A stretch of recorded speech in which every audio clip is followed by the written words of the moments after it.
Wakati huu ni mfumo wa mwisho wa mambo, yeyote atakaye moyo yu karibu, maana mioyo ya wengi itaridhi kifo. Igoje hapo mambo ya kidunia.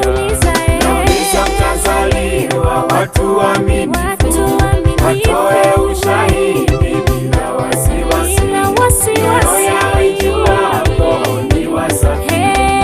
Nauliza mtazaliwa watu waaminifu, watoe ushahidi bila wasiwasi, mioyo yao ijuapo ni wasafi. Manabii mbinguni wagojea watu watakaovumilia kutoa ushahidi, vile walivumilia walipotabiri, wakiwa na machozi na uchungu wa moyo. Nauliza mtazaliwa watu waaminifu, watoe ushahidi bila wasiwasi, mioyo yao ijuapo ni wasafi. Nauliza mtazaliwa watu waaminifu, watoe ushahidi bila wasiwasi, mioyo yao ijuapo ni wasafi.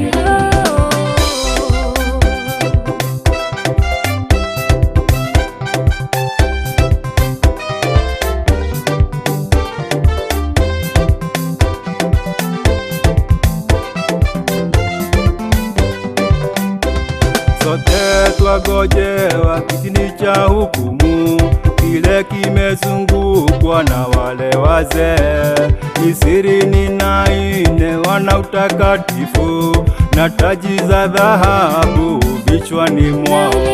Nauliza mtazaliwa watu waaminifu, watoe ushahidi bila wasiwasi, mioyo yao ijuapo ni wasafi.